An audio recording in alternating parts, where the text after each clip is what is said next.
She had the most beautiful apartment in the Rue Cassini. It was the oldest magical evening. There were 6 of us. And there was a lovely cat who would come around looking for her husband. And so we wrote the theme we picked out of the hat that night, observing the observatory. I'll start and then I'll pass over to the others. This is a poem, 17 and a half minutes. Here is no need for fiction. The place, the people write themselves. They sit at a table, 6 of them, each mind a meander in the river, swirling around reeds and rocks, laughter and loss.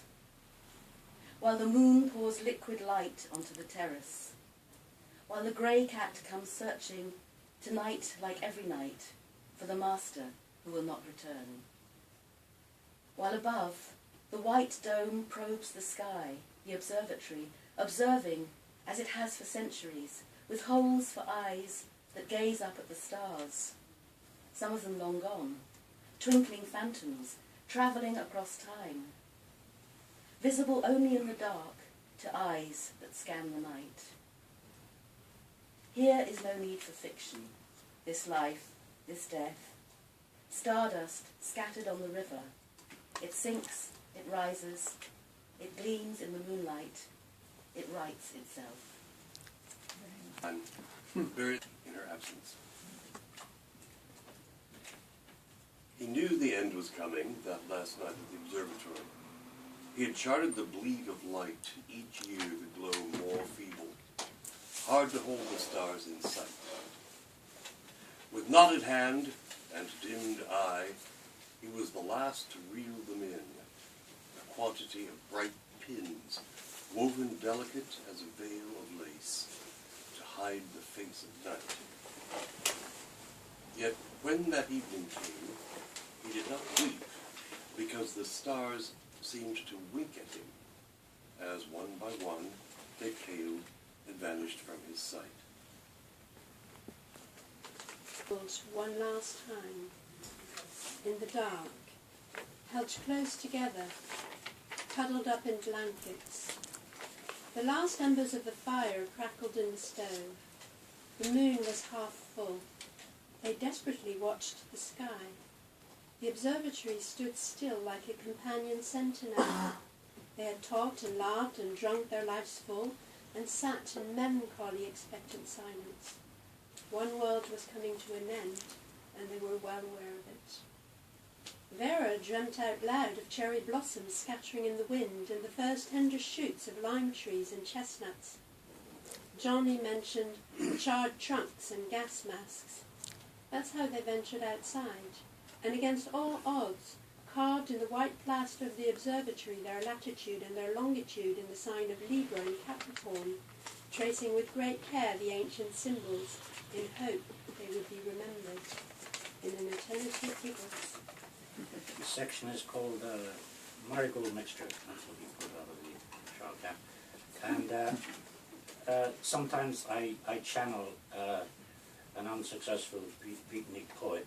Not that I've ever met anybody like that, of course, especially not in Paris. And he lives in South Philadelphia. His roommate's called the Dutchman, and it's always 4 a.m. South Philadelphia, 4 a.m. Marigold Mixture is the best weed there is. Better than Acapulco Gold or Panama Red. Me and the Dutchman are sharing the spliff between midnight and the milkman, staring out the window. The Dutchman is shouting at the guy who's standing on a window ledge on the building opposite. The Dutchman is asking the guy if he's going to jump, but the guy doesn't seem to hear. Then the Dutchman asks me why a guy would want to jump out a window. And I ask him why most days a guy wouldn't want to jump out a window. The way things are in this world. The Dutchman goes quiet, like he's thinking. That's all right with me. I need to think too. Not about the guy opposite. I mean, I don't want him to jump, because if he does, then there'll be all sorts of noise afterwards. Cops and sirens and people looking for witnesses. But mostly I need to think about Uncle Si. Uncle Si didn't jump out of any window, although maybe if he'd had the choice, he would have preferred to. Uncle Si was a heavy-set man with his own heavy-set kind of dignity. Only he's not very dignified to be found dead sitting on a crapple with your pants round your ankles, which is what happened to Uncle Si. This was about a week before me and the Dutchman find ourselves on the dorm watch sharing a spliff. I'm trying not to be glad about it, but being glad about the manner of Uncle Si's demise is getting the better of me. He didn't like me.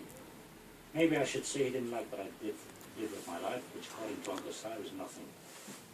The last time I saw him was a couple of years ago. I met him by accident on the street when he was coming out of a cigar store. I could feel him look me over as we talked. Feel him sneering at me with a shot of disappointment thrown in. You see, Uncle Si never married or had kids. When I was a kid, he thought a lot of me. He treated me better than my own old man did because he thought I'd amount to something. But then I started to do my own thing, which is writing poetry, as you probably know. And the way Uncle Si said it, all his hopes disappeared down into a cellar with a bunch of beatniks. The last thing he said to me on that sidewalk, on this planet, come to think of it, was, "Are you still writing that crap for those ass-white magazines?" But he didn't wait for an answer, just walked off shaking his head. Now I'm wondering about Uncle Si being hauled, now I'm thinking about Uncle Si being hauled off the can by the cops or whatever, stiff as a block, and that thought and the shock and the dope are making me mellow, and my eyes are closed when suddenly I hear the Dutchman groan. I open my eyes. The guy on the window ledge opposite is gone. I say to the Dutchman, "What happened? Did he jump?" The Dutchman shakes his head and says, "That cock-teasing son of a bitch just went back inside." I hand the script to the Dutchman, and if you want to know the truth, I feel a little sorry for him. Appeared at the stylus as if there was no sound. Will swore under his breath and lurched towards the speaker wires with their sellotaped extension. He shook the sellotaped part. A burst of heavy bass filled the room, only to subside in a crackle. Will got closer and crouched down to get comfy as he began to scientifically pinch, twist, knead and fold the sellotape. Sometimes the music came through, sometimes it didn't. He tried concentrating hard to find out which of his movements produced results, but he gave up because it was too difficult. He paused, still crouching in the smoky daylight. The phone rang. Will dropped the wires and let them fall into their natural loop against the radiator. He stood up slowly and edged towards the phone. "Yes," he said. "Yes, I've just been listening to it. It's great, but I've been having a bit of a problem."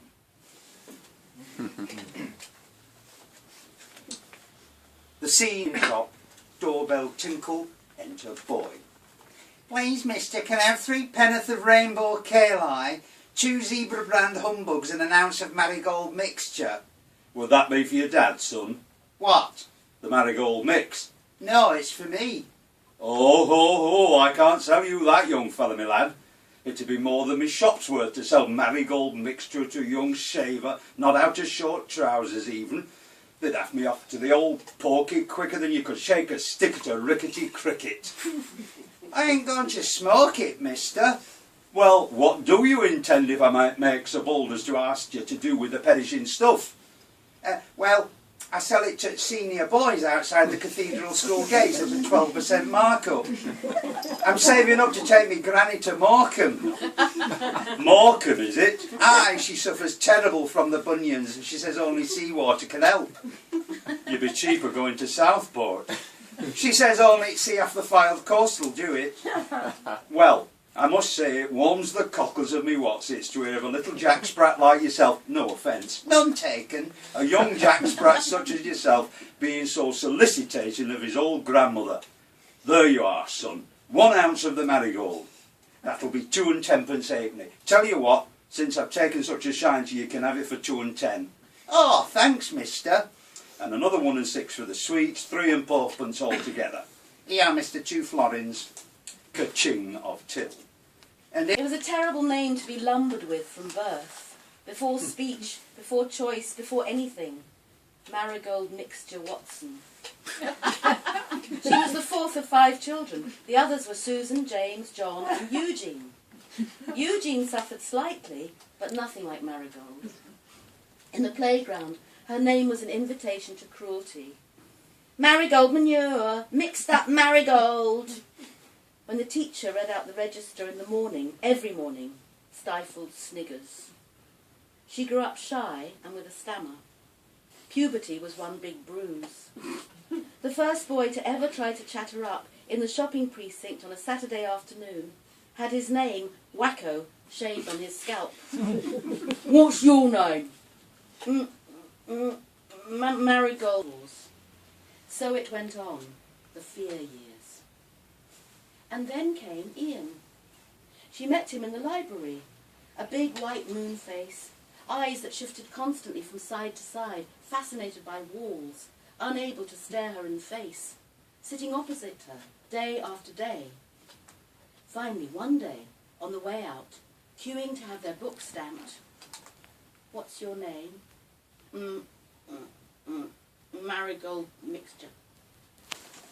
Little piece of paper we didn't mention is that the pieces we chose to be in the book were the pieces, the titles pulled, that the most people wrote on. So this one was pulled out nameless.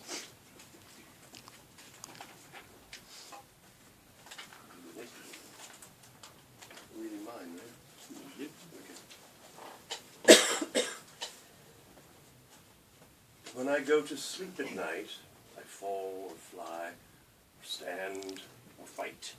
I sink to depth or soar to height, but here I remain nameless. When I wake to greet the day, I hold fast to the fading gray of all the dreams now slipping away, where I remained nameless. A rose may be a rose, but call it silly. No, I'm sorry. A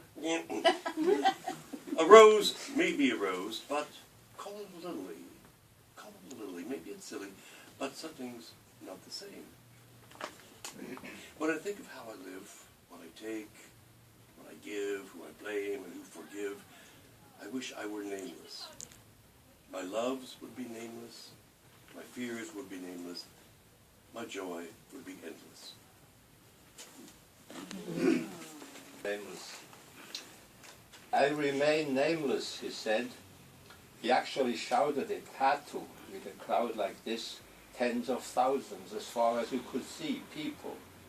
They had come from everywhere. Nadia, Cyrus, Penladia, you name it, one even as far as Isidoro. I remain nameless was the answer to the question of a man in the sea of people who had shouted, "Who the fuck do you think you are?" I am him, the man on stage now shouted, he who is every one of you, he who is everything, he who can't be named, narrowed down or fetched, he who just is. I myself was southeast of the whole scene, the sun was setting, a huge red balloon, and frankly, I didn't know whether I was coming or going. The journey had been dangerous, robbers, wolves, some animals I'd never seen before, flashing long white teeth at us. But to cut a long story short, we are here, and even though I can't make out the guy on stage, I have this gut feeling that something is happening, that something really important is going on, something that has a, how shall I put it, an end feeling to it, even though end is not really the word. Let him come to me, the man on stage shouted, pointing at the man who wanted to know who he was. Make room. Now that was as much a miracle as the parting of the sea in Egypt that day. There was a path opening up for the guy in the crowd to walk on stage. Start walking, the man on stage thundered, and the guy was instantly set in motion by this command. It really looked like he had not himself decided to walk. He looked like a body being moved by a higher power. The look on his face, one of amazement and fear. The crowd closed in behind him as soon as he had passed, and there was no turning back. When he was finally on stage and stood next to he who had no name, he completely changed. It was like he had woken up from an eternal sleep. "Hello, my dearest friend," the nameless greeted him. "Hello, my dearest friend, and welcome back." man didn't answer, but shook his head and his whole body like a wet dog shaking off water. Then he stuck up his arms like a winner and turned to the crowd. "Hello, hello," he shouted. "I'm back." From the crowd, from a cloud, whence you came, you must now stand and speak aloud for all to hear your own true name. Then I felt calm on me descend, and from my soul fell fear and pain, for I saw clearly, in the end, that naming things is all in vain. And as in lightness I ascend to light, I have no need to explain. I am not I, and nameless shall remain.